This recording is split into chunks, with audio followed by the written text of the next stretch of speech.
Bien que l'Ancien et le Nouveau Testament soient liés dans la Bible d'aujourd'hui, leurs disciples, les Juifs et les chrétiens, respectivement, ont une vision très différente de la question fondamentale de savoir comment on est juste aux yeux de Dieu. Sommes-nous rendus justes par notre obéissance à la loi de Dieu ou sommes-nous rendus justes par notre foi seule? L'Ancien Testament est rempli de nombreux commandements, mitzvot en hébreu, 613 au total pour être précis. Et dans le judaïsme, la position d'un croyant en tant que croyant est mesurée par son respect des commandements. L'obéissance totale à la loi de Moïse et l'alliance de Dieu avec les enfants d'Israël est le message central que tout le prophète israélite a apporté. En revanche, le christianisme enseigne que vous soyez juif ou gentil, votre statut de croyant n'est pas basé sur le respect rigoureux des lois de Dieu, mais plutôt sur la croyance en Jésus. De ce point de vue, on peut dire que le judaïsme se caractérise par la loi et le christianisme par son absence. Nous pouvons voir qu'un facteur majeur de distinction entre ces religions est celui de leur attitude envers la loi de Moïse. Et tout cela à cause d'un seul homme, Paul. Il est considéré par les chrétiens comme un apôtre de Dieu et il prétend que son message a été divinement sanctionné et représente une nouvelle alliance qui a remplacé l'ancien mosaïque. Qu'est-ce que Jésus lui-même a enseigné au sujet de la loi mosaïque? C'est une question que beaucoup ne cessent de considérer. Le message de Jésus et celui de Paul sont-ils une seule et même chose? Quelle était la vision des premiers disciples de Jésus sur la loi? Ce ne sont là que quelques-unes des questions que nous allons voir, et les réponses ébranlent les fondements même du christianisme. Les chrétiens d'aujourd'hui considèrent le christianisme comme représentant une rupture complète et totale avec le judaïsme avec l'arrivée de Jésus. Cependant, si nous analysons les enseignements de Jésus, nous trouverons des preuves accablantes que tout au long de son ministère, il a été attentif à la Torah, obéissant à la loi et enseignant aux autres à faire de même. Son attitude envers la loi est illustrée dans le sermon sur la montagne, où il annonce sa position sans équivoque. Matthieu chapitre 5, verset 17 à verset 20. Ne pensez pas que je suis venu abolir la loi ou les prophètes. Je ne suis pas venu les abolir, mais les accomplir. Car en vérité, je vous le dis, jusqu'à ce que le ciel et la terre disparaissent, pas la moindre lettre, pas le moindre trait de plume ne disparaîtra de la loi, jusqu'à ce que tout soit accompli. C'est pourquoi quiconque met de côté l'un des moindres de ses commandements, et enseigne aux autres en conséquence, sera appelé le plus petit dans le royaume des cieux. Mais quiconque pratique et enseigne ses commandements, sera appelé grand dans le royaume des cieux.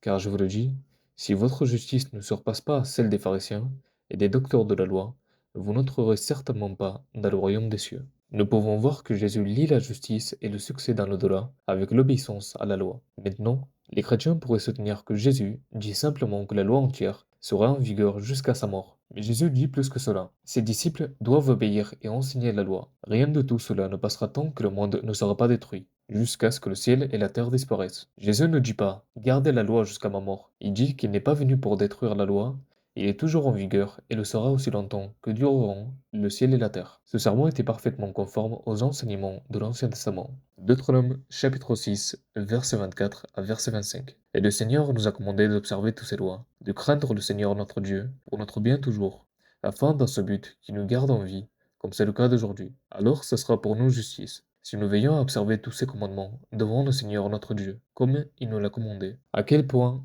doit-on être juste? Jésus a établi une norme dans son serment. L'obéissance à la loi doit dépasser celle des pharisiens et des enseignants de la loi. Mais pourquoi est-ce le cas? Il y avait un vrai problème avec la droiture des chefs religieux de son époque. Le cœur du problème était que leur justice était défectueuse, en ce sens qu'elle n'était qu'extérieure. Ils semblaient obéir à la loi à ceux qui les observaient, mais enfreignaient la loi de Dieu intérieurement, là où les autres ne pouvaient pas la voir. Remarquez la dénonciation sanglante de Jésus de leur hypocrisie en faisant étalage de la religion. Matthieu chapitre 23, verset 27 à verset 28. Malheur à vous, docteurs de la loi et pharisiens, hypocrites, vous êtes comme des tombeaux blanchis à la chaux, qui sont beaux à l'extérieur, mais à l'intérieur sont pleins d'ossements, de morts et de tout ce qui est impur. De la même manière, à l'extérieur, vous apparaissez aux gens comme justes, mais à l'intérieur, vous êtes plein d'hypocrisie et de méchanceté. Là où de nombreux chrétiens sautent aux conclusions erronées sur Jésus et la loi, c'est dans ses confrontations avec ses chefs religieux. Jésus ne s'opposait pas à la loi mosaïque. Ces confrontations n'ont jamais porté sur l'opportunité d'observer la loi, mais uniquement sur la manière de l'observer. Il faut noter que Jésus a pleinement reconnu l'autorité d'enseignement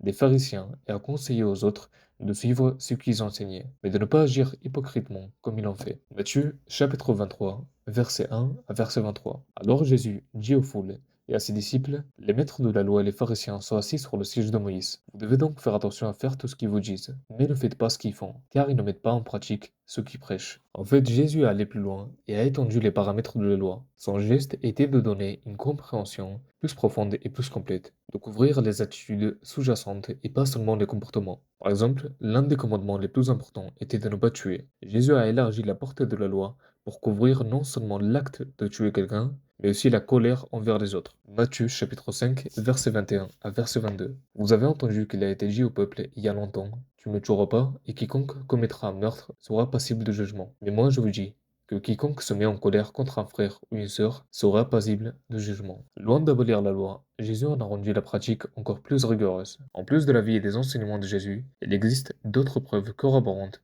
de sa position pro-loi. Il se trouve dans les croyances et les pratiques de ses disciples immédiats. Le livre des Actes atteste de la fréquentation régulière des apôtres au temple juif. Actes, chapitre 2, verset 42 à verset 47. Il se consacrait à l'enseignement des apôtres et à la communion fraternelle, à la fraction du pain et à la prière. Tout le monde était émerveillé par les nombreux prodiges et signes accomplis par les apôtres. Tous les croyants étaient ensemble et avaient tout en commun. Ils vendaient des biens et des possessions pour les donner à tous ceux qui en avaient besoin. Chaque jour, ils continuaient à se réunir dans le parvis du temple. Ils rompaient le pain dans leur maison et mangeaient ensemble avec un cœur joyeux et sincère, louant Dieu et jouissant de la faveur de tout le peuple. Et le Seigneur ajoutait chaque jour à leur nombre ceux qui étaient sauvés. Si ces premiers chrétiens avaient enfreint les lois religieuses juives, alors ils n'auraient pas été les bienvenus dans les cours du temple. Et ils n'auraient pas joui de la faveur des autres juifs qui étaient venus au temple pour adorer. Ici, la description du disciple Ananias en tant que fervent observateur de la loi, choisi par Dieu pour guérir et baptiser Saul, confirme clairement que les disciples de Jésus n'avaient pas encore abandonné l'observance de la loi. Actes, chapitre 9, verset 10 à verset 11. À Damas, il y avait un disciple nommé Ananias. Le Seigneur l'appela dans une vision. Ananias, oui Seigneur, répondit-il. Le Seigneur lui dit, va à la maison de Judas, dans la rue droite, et demande un homme de Tarse nommé Saul, car il prie. Actes, chapitre 22, verset 12. Un homme nommé Ananias est venu me voir. Il était un fervent observateur de la loi, et très respecté par tous les Juifs qui y vivaient. Nous pouvons voir qu'Ananias vivait à Damas, loin du temple de Jérusalem, qui était le centre de la vie religieuse juive, et pourtant il était toujours dévoué à la loi. De toute évidence, il considérait l'obéissance à la loi comme suffisamment importante, malgré le fait qu'il vivait en dehors de la Terre Sainte. Cette attitude s'étendait également aux membres proches de la famille de Jésus. On nous dit que Jacques est le frère de chair et de sang de Jésus. Matthieu, chapitre 13, verset 55. N'est-ce pas le fils du charpentier? Sa mère ne s'appelle-t-elle pas Marie? Et ne sont-ils pas ses frères Jacques, Joseph, Simon et Judas? Jacques a prêché un message d'obéissance totale à la loi. Il croyait qu'il ne fallait pas se conformer partiellement à la loi, en gardant certains commandements et en enfreignant d'autres. Au contraire, il faut essayer de tout garder, car en casser une partie équivaut à tout casser. Jacques, chapitre 2, verset 8 à verset 11. Si vous observez vraiment la loi royale trouvée dans les Écritures, aimez votre prochain comme vous-même, vous faites bien. Mais si vous faites preuve de favoritisme, vous péchez et êtes reconnu coupable par la loi d'enfreindre la loi. Car celui qui observe toute la loi et trébuche sur un seul point est coupable de l'avoir enfreinte en entier. Car celui qui a dit tu ne commettras pas d'adultère a aussi dit tu ne tueras pas. Si vous ne commettez pas d'adultère, mais que vous commettez un meurtre, vous êtes devenu un hors de la loi. Les enseignements de Jacques reflètent ceux de Jésus dans son sermon sur la montagne. Jacques n'était pas seulement le frère de Jésus, mais aussi un haut dirigeant parmi les chrétiens. Paul reconnaît son ancienneté. Galates, chapitre 2, verset 9. Jacques, Céphas et Jean, ceux qui sont estimés comme des piliers, m'ont donné, ainsi qu'à Barnabas, la main droite d'association. Quelques années après sa conversion, Paul rend visite aux anciens à Jérusalem. À cette époque, plusieurs milliers de Juifs étaient devenus des croyants en Jésus. Les anciens de Jérusalem décrivaient, dans un vantardier apparemment fier, l'état des Juifs croyants dans leur grande congrégation comme étant zélés pour la loi. Actes, chapitre 21, verset 20. Quand ils entendirent cela, ils loueront Dieu. Alors il dira à Paul, tu vois, frère, combien de milliers de Juifs ont cru, et tous sont zélés pour la loi. Nous avons vu que les premiers croyants en Jésus étaient, à toute fin utile, juifs. À ce stade précoce, le christianisme n'était qu'un autre mouvement au sein du judaïsme, pas une religion distincte. Ceci est une autre preuve des enseignements de Jésus, centrés sur la loi, car c'est les étudiants de Jésus, ses apôtres et les membres de sa famille avaient cette attitude positive envers la loi, alors il va de soi que leur professeur, Jésus, l'avait aussi. Peu de temps après le départ de Jésus, un événement a eu lieu qui allait changer à jamais la face du christianisme et du monde. Selon le Nouveau Testament, Saul de Tarse, ou Paul, comme on l'appelle plus communément, est un pharisien zélé qui persécutait intensement les disciples de Jésus. Bien qu'il n'ait jamais rencontré Jésus en personne, il prétend l'avoir rencontré dans une vision mystique lors de ses voyages et a reçu des instructions pour qu'il cesse de persécuter les chrétiens. Paul devait être l'instrument choisi par Dieu pour proclamer le message de Jésus aux gentils.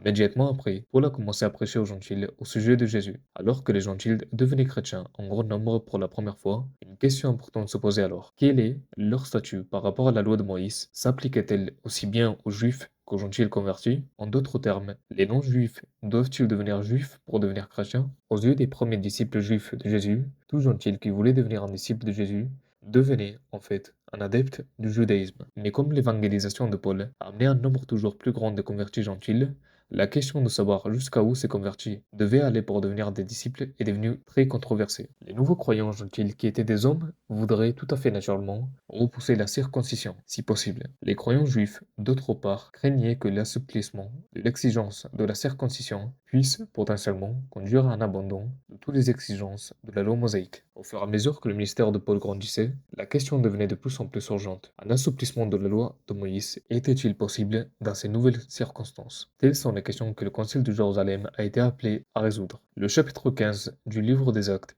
détaille cet événement important. Actes, chapitre 15, verset 1 à verset 2. Des gens descendraient de Judée à Antioche et enseignaient aux croyants: si vous n'êtes pas circoncis selon la coutume enseignée par Moïse, vous ne pouvez pas être sauvés. Cela a amené Paul et Barnabas dans une vive dispute et un débat avec eux. Alors Paul et Barnabas ont été désignés, avec quelques autres croyants, pour monter à Jérusalem pour voir les apôtres et les anciens à propos de cette question. Nous pouvons voir que cette question sur le gentil et la loi causait des frictions entre Paul et les autres croyants. Le concile est convoqué et Paul y assiste, ainsi que les apôtres et les autres anciens de la congrégation de Jérusalem. Paul apporte à la congrégation de Jérusalem la nouvelle de son évangélisation des gentils et de leur entrée dans la foi. Actes chapitre 15, verset 3 à verset 4. L'Église les envoyait sur leur chemin, et alors qu'ils voyageaient à travers les Phénice et la Samarie, ils raconteraient comment les gentils avaient été convertis. Cette nouvelle réjouit tous les croyants. Quand ils sont venus à Jérusalem, ils ont été accueillis par l'Église et les apôtres et les anciens, à qui ils ont rapporté tout ce que Dieu avait fait à travers eux. Les chrétiens pharisiens ont adopté une vision très stricte.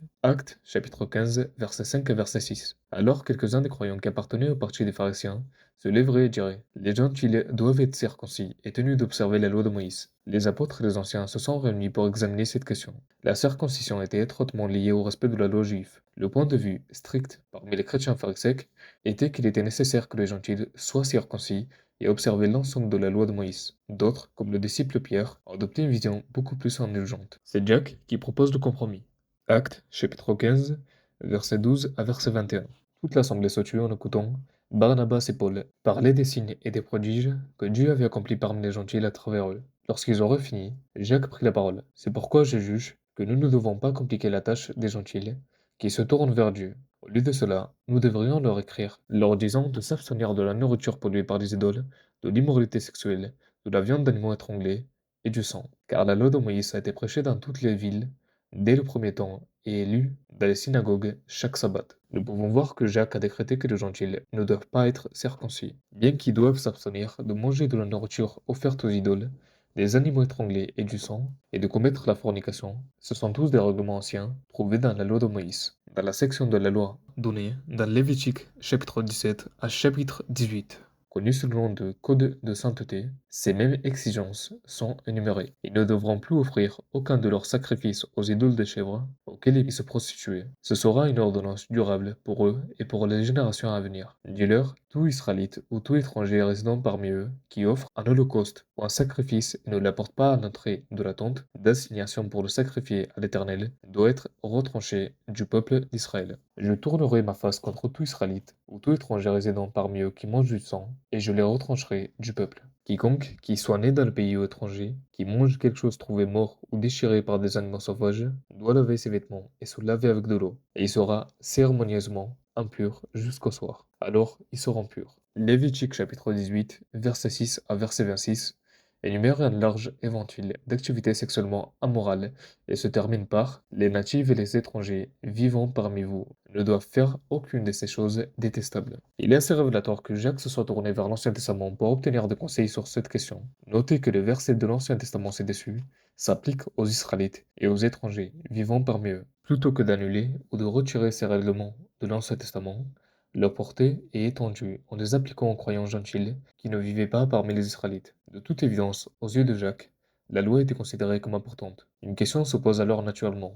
Pourquoi Jacques n'a-t-il pas appliqué l'ensemble de la loi aux croyants gentils? Et cela prouve-t-il que la loi devait finalement être abolie? La réponse est absolument non. Parce que l'alliance de Dieu, dans son ensemble dans l'Ancien Testament, était spécifiquement avec les Israélites. Ce que Jacques a fait, c'est prendre les 4 anciens commandements de l'Ancien Testament, qui s'appliquaient aux étrangers vivant parmi les Israélites, et les assimiler logiquement aux croyants gentils, qui étaient considérés comme des étrangers. Les apôtres et les anciens étaient d'accord avec la décision prise par le frère de Jésus, Jacques, qui indique que Jacques occupait un poste très élevé dans la congrégation de Jérusalem. Ils ont mis son décret dans une lettre qui devait être distribuée aux croyants gentils via Paul et son compagnon Barnabas. Alors les apôtres et les anciens, avec toute l'Église, ont décidé de choisir certains de leurs propres hommes et de les envoyer à Antioche avec Paul et Barnabas. Ils choisiront Judas, appelé Barsabas, et Silas, des hommes qui étaient des chefs parmi les croyants. Avec eux, ils envoyeraient la lettre suivante. Les apôtres et les anciens, vos frères. Aux croyants gentils d'Antioche, de Syrie et de Cilicie,